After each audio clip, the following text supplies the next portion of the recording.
तुम्हारी इतनी जुर्रत। शहराम के ऑफिस में जॉब करके शानजे को भी वहाँ ले गई हो। पहले जरार भाई को मेरे खिलाफ भड़काकर हमारे घर का सुकून बर्बाद किया।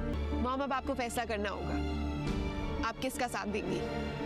वो सिर्फ उसका घर नहीं है, तुम्हारा भी है। अब हमा ने उसको गलत मानते हुए भी सपोर्ट किया है। जीनिया ने आज तक अपनी गलती को तस्लीम नहीं किया।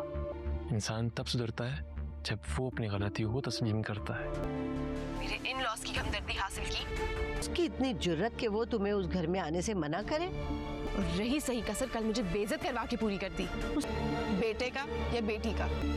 मैं जरार को समझाऊंगी। जरार को अब पता चल चुका है कि जीनिया और सीरत चाहे जितनी भी मीठी बातें कर लें, लेकिन ये लोग सुधरने वाले नहीं हैं। जरार ये जान चुका है कि जीनिया के हर गलत काम में उसकी माँ सीरत ने उसका पूरा साथ दिया है। लेकिन दोस्तों आज जो मजे वाला सीन था वो ये कि जब जीनिया की इंसल्ट हुई जरार के हाथों और जब जरार ने कहा दफा हो जाओ यहाँ से, वो सीन तो यार देखने वाला था। क्या सीन था जबरदस्त। जरार के हाथों जीनिया की इंसल्ट होते देख के उम्मीद है शायकीन को बहुत ही ज्यादा मजा आया होगा। लेकिन जीनिया वो कुत्ते की दुम है, वो कभी भी नहीं सुधरेगी। वो अब पहले से भी ज्यादा खतरनाक और शातिर हो जाएगी और हर मुमकिन कोशिश करेगी कि फरियाल को किसी न किसी तरह इस रास्ते से हटाया जाए, क्योंकि इस सब का जिम्मेदार वो फरियाल को समझती है। वो ये समझती है कि उसके साथ जितना भी बुरा हो रहा है या जरार उसके साथ जितना भी बुरा कर रहा है वो सिर्फ और सिर्फ फरियाल की वजह से, हालांकि उसके अपने करतूत ही ऐसे हैं कि उसके साथ ऐसा ही किया जाए। उधर शहराम को भी अब जीनिया पे शक हो चुका है कि कुछ न कुछ जीनिया जरूर उससे छुपा रही है, जिसकी वजह से उसकी सेहत इतनी दिन ब दिन डाउन होती जा रही है। लेकिन जीनिया अपनी शातिर गेम में शुरू रखेगी और सीरत को इतना इमोशनल ब्लैकमेल करेगी और उसे कहेगी कि तुम्हें अब फैसला करना होगा कि या मुझे चुनो या फिर जरार भाई को। जीनिया की इस बात की वजह से सीरत तो बहुत ही मुश्किल में पड़ जाएगी। वो एक तरफ बेटी को चुन पाएगी या बेटे को, ये तो देखने वाला दिलचस्प होगा। और वैसे जैसी सीरत की फितरत है वो भी एक शातिर और नीच लड़की है, वो सिर्फ और सिर्फ जीनिया को चुनेगी क्योंकि जीनिया भी उसकी तरह शातिर है और सिर्फ